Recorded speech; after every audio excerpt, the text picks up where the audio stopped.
Hello, I'm Dr. Tim Boileau. In this very brief screencast, we will attempt to establish a definition of media literacy. This is often referred to as digital literacy.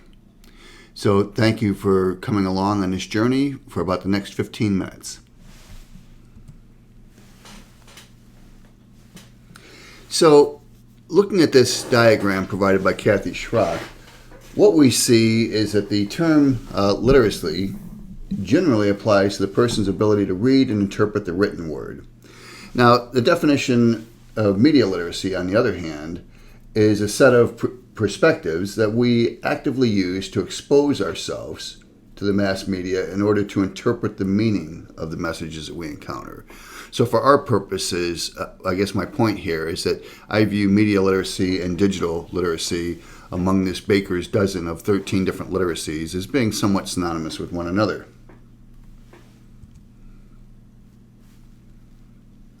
So I provided a definition in a paper that I published earlier this year of digital literacy, which again is synonymous for our purposes with media literacy. And specifically, digital information is a symbolic representation of data in media. Digital literacy in this context is the ability to create, share, to understand, and to think critically about the messages that are conveyed using the signs and symbols that have been defined within the media system. This is a model that we will come back to, and we'll see it actually is related to an article that I've referenced as well. But this essentially represents the set of 8 different digital literacy skills that combine in terms of critical skills needed by 21st century learners.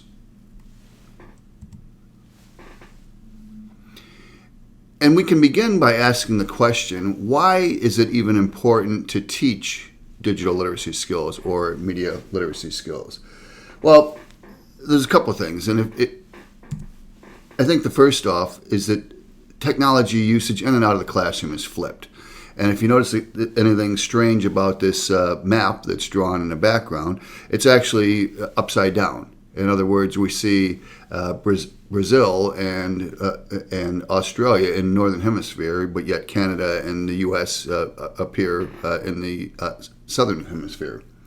But another way to look at this is that learners now possess knowledge and experience with digital media that's really gained outside of school, including high-speed internet and mobile applications, which typically are not supported in the classroom if we're looking at K-12. The aggregate effect of this is something in the way of a new digital divide. Just having access to technology or information is not enough. What we find in studies is that learners in more affluent school districts use digital media differently than learners in less affluent school districts because they have better digital literacy skills. The next is that we have to consider the fact that learners may be less motivated to learn due to the perception that their culture and values are not necessarily reflected in the curriculum, and more specifically, that school-based learning has limited value and relevance based on their future educational and technical aspirations. So I would argue that teaching digital literacy skills in primary, secondary, and post-secondary education for adult learners is critical to closing the digital divide if we are to adequately address issues of exclusion and marginalization that now confront 21st century learners. So there are a set of digital literacy skills that we can identify, and this requires us to look at a slightly different epistemological framework than teaching other forms of literacies.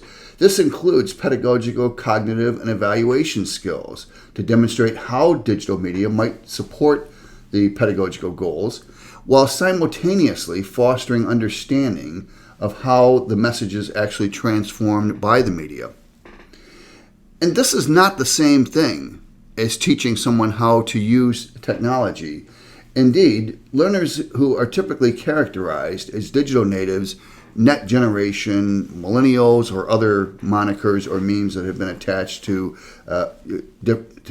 current generations may be quite comfortable using technology, whether it's in the form of a game console, a computer, a tablet, a website, a search engine, smartphone, or increasingly wearable technologies.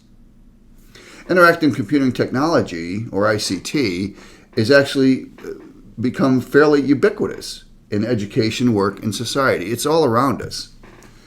And to overcome this knowledge and skills deficiency requires fluency by combining critical thinking, net savviness, and diversity of sources in media evaluation and usage.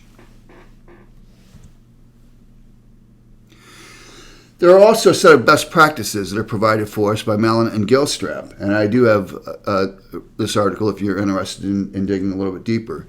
But essentially, digital literacy, as with all technologies, needs to be transparent and fully integrated into the learning experience. As educators, we have to be able to model the behaviors and skills of digital literacy in our own practice and in the way that we interact with learners through the use of digital media in and out of the classroom in order to be perceived as credible. There must be authenticity and relevancy in the learning context in order to transfer to the performance context. And then finally, in order to develop critical thinking skills, we need to have diversity of sources and assessment of our deliverables.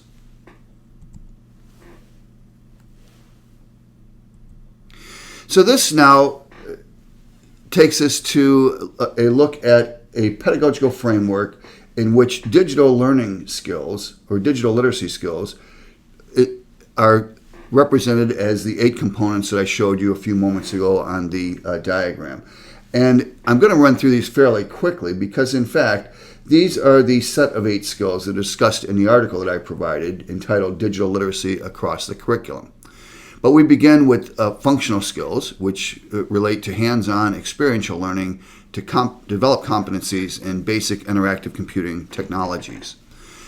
Followed by creativity, which references how learners think, construct objects, and apply methods for sharing and distribution of knowledge. And collaboration, which is something that we'll be doing a lot of in this class, which requires the meaningful learning through dialogue, discussion, and exchange of ideas. Moving on, we have communication. And in this, media literacy or digital literacy requires additional higher order communication skills in a world where much communication is mediated by digital technology. I had this conversation at a conference that I was attending recently, where we considered the fact that people today live in a state of augmented reality or virtual reality, where we are using Instagram, we're using text messaging to communicate with others, we're using virtual events. So the level of communication skills that we have indeed takes on a higher order, as well as the ability to effectively find and select information. This is what most people think about when they think about media literacy or digital literacy. And the related pedagogy to this, or the pedagogical approach, would be inquiry-based learning. These are all fundamental skills that are essential for knowledge development as learners literally learn how to learn. And then perhaps the most important is critical thinking and evaluation, which is at the core of digital literacy. This includes analysis and transformation of information in order to create new knowledge, as well as requiring reflection to evaluate and consider different interpretations. And then the 7th is cultural and social understanding. We have to recognize that learning in media or in digital form takes on a cultural context depending on who your audience is. So by having cultural and social understanding, this provides our learners with a language and a context that they can place digital literacy within in order to promote broader understanding and interaction in the creation of meaning. And then finally, and this becomes also extremely important for all audiences, in particular for primary and secondary age learners, and that is the concept of e-safety, We have to teach digital literacy in such a way that educators have an obligation to support learners in the development of skills while also enabling them or empowering them to make informed decisions in order to protect themselves on an ongoing basis. So that brings us then to a discussion of critical thinking and digital fluency. And critical thinking is arguably the most important skill in building digital literacy. This refers to the way that users rate the reliability and the accuracy of content via the internet. It's very interesting. Research suggests that the way that we perceive the credibility or the veracity of information retrieved from the internet is judged higher than information we receive via television, radio, or newspaper media. And the interesting part of this is even among digital natives, the majority recognize that possible biases and inaccuracies exist. However, we still believe it because it's on the web. Net savviness is the skill set that most digital natives are deficient in, surprisingly, which is the lack of recognition that different search engines or different modalities employ different mechanisms to search different indexes, thus delivering different results with varying degrees of credibility. And again, the overwhelming tendency here is to accept whatever appears at the top of the list of search results. And diversity of sources relates to scientific inquiry and the preponderance of the evidence. And when I say this, scientific inquiry begins always with a hypothesis or a rule or a null hypothesis that we want to try to prove false. So in other words, if we're doing a scientific experiment, we begin with a hypothesis that it thinks that this is the way things are, and the purpose of the experiment is to prove that wrong or to prove the null hypothesis. If we cannot prove it wrong, then that means that the hypothesis stands and has strength. This is fundamentally how we arrive at truth using scientific inquiry. This runs counter to human nature, however, which is to try to prove ourselves right rather than wrong.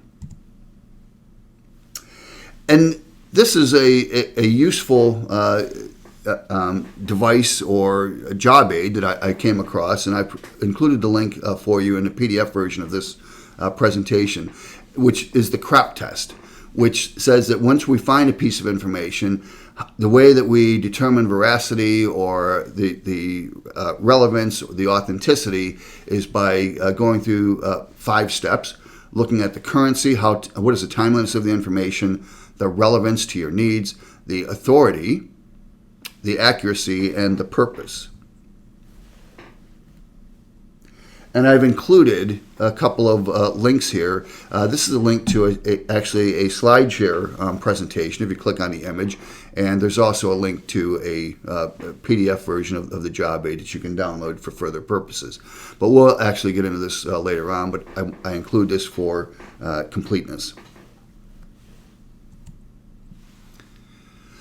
A competing model for digital literacy is judging content credibility through the 7 steps. And I'm not going to go through this. Here again, this information is available to you by clicking on the link in the PDF version of the slides if you'd like to have this job aid. And that brings us to a very rapid close for this screencast, covering the definition of media literacy. Until next time, this is Dr. Tim Moylo, as always, wishing each and every one of you a pleasant learning experience.